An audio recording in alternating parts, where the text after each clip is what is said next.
حي على الفلاح.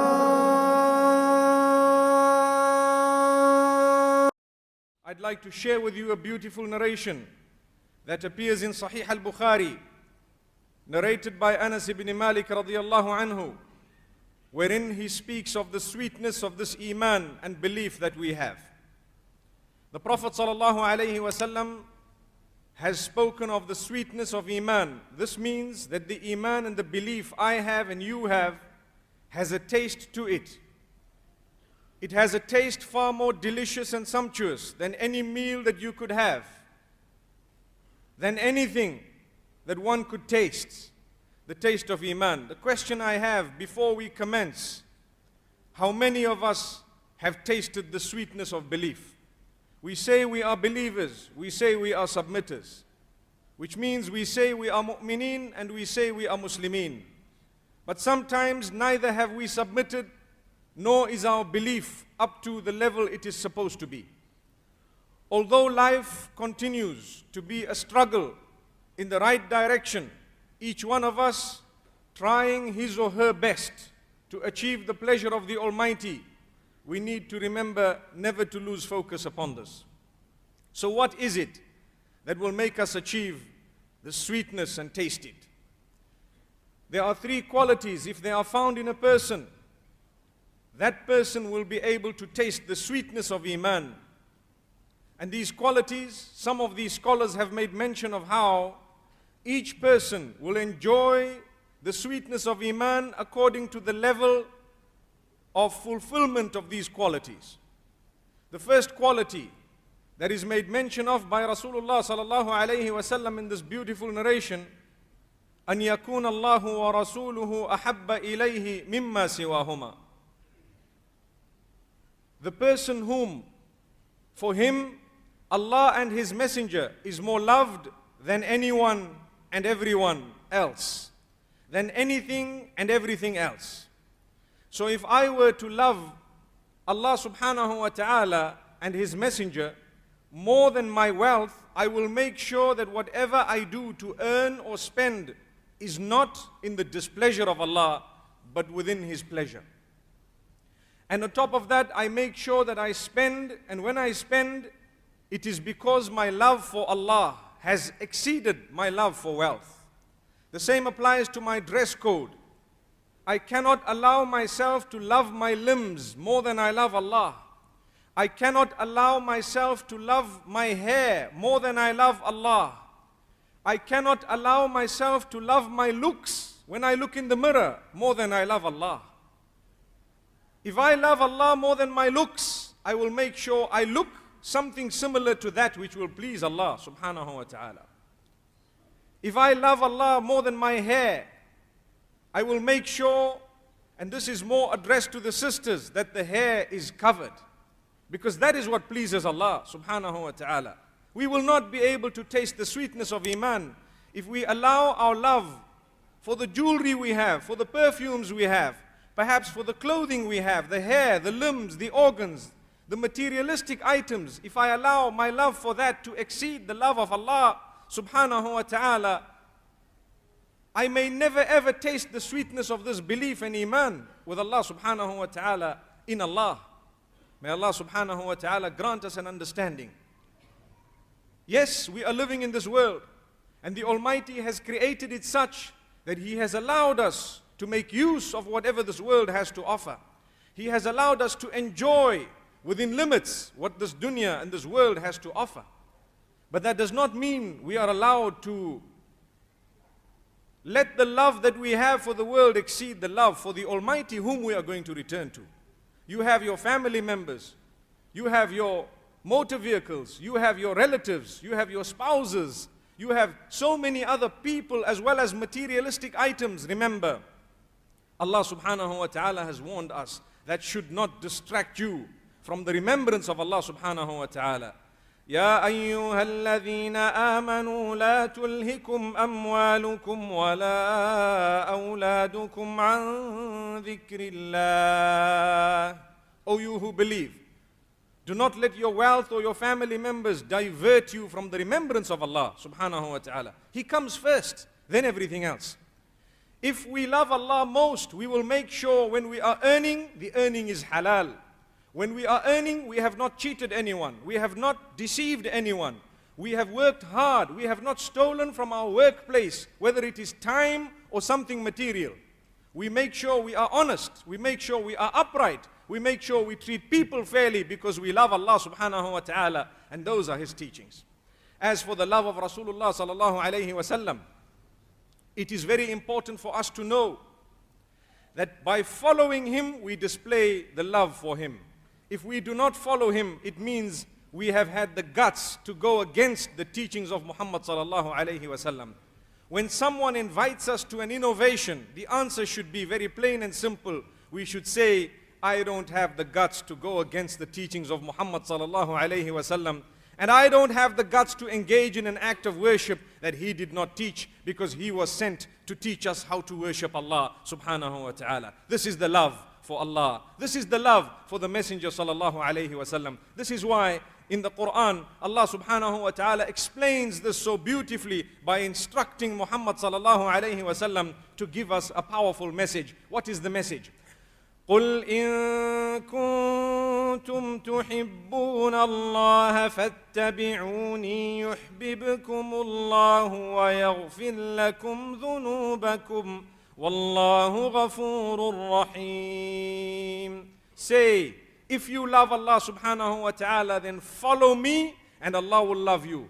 Follow who? Follow the Messenger sallallahu alayhi wa sallam. And Allah will love you and He will forgive your sins, for indeed He is most forgiving, most merciful. What an amazing ingredient, what an amazing composition.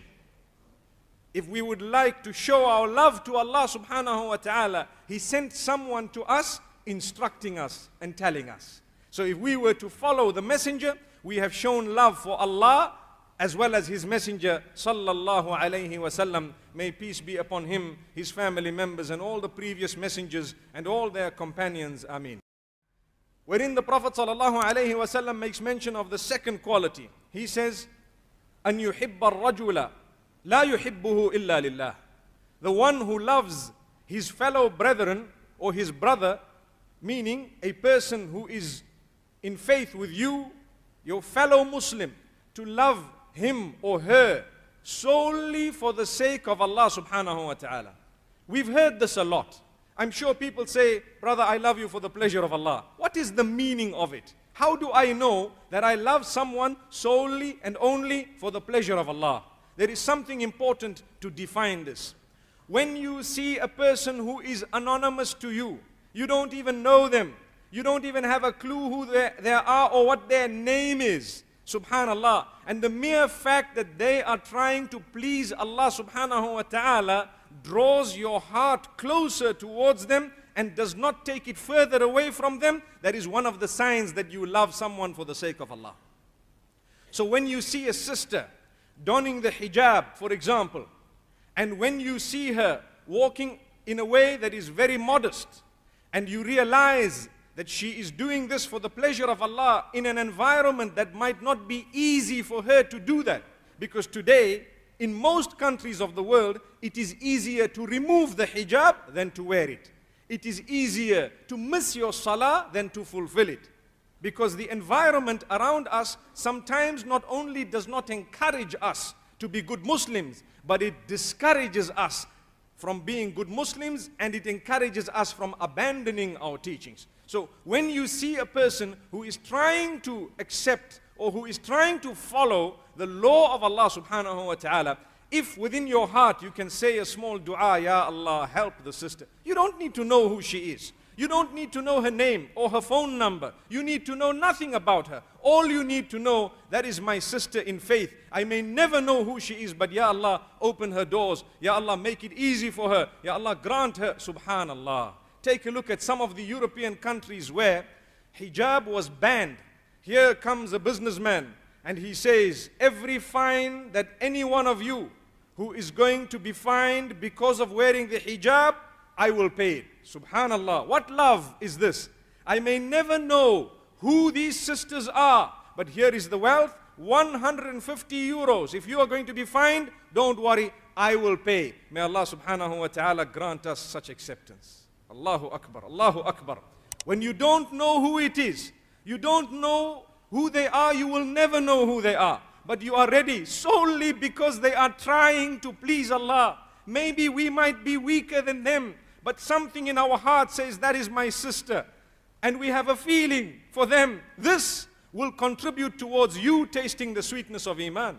This is what will contribute towards you believing that I am part of the ummah of Muhammad sallallahu alayhi wasallam. Brothers and sisters, today our hearts are full of hatred, and this is why the Iman is weak within us. We hate people for the smallest difference that we have with them, not realizing, my brothers and sisters, every one of us, myself included, we have so much to improve, and we have so much to learn, and we have so much in order to draw closeness to Allah to do.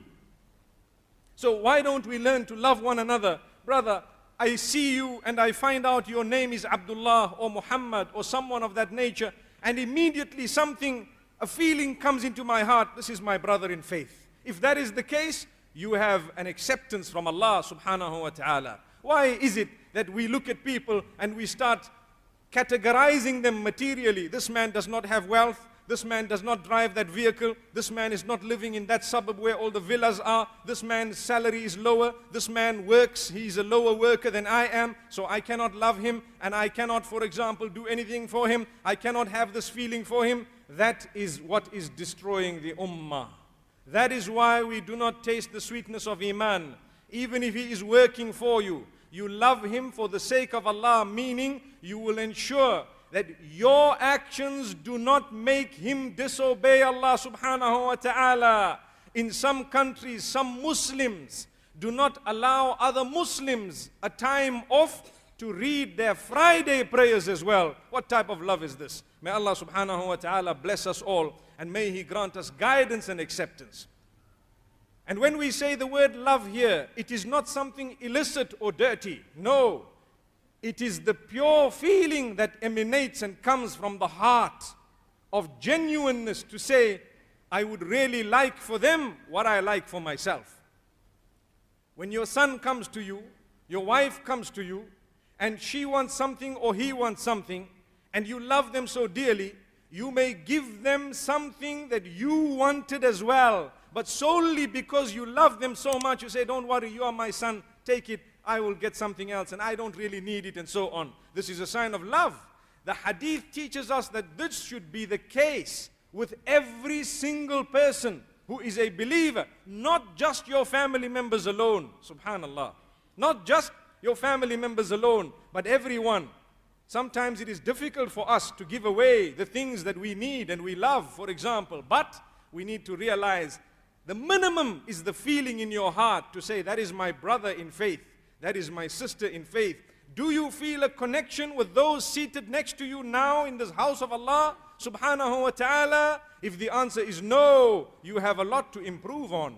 And if the answer is yes, whether they are expatriate from another country altogether or whether they are citizens of this beautiful country should not be a differentiating point. That is Iman, that is Islam, and that is what will make us taste the true sweetness of this faith of ours.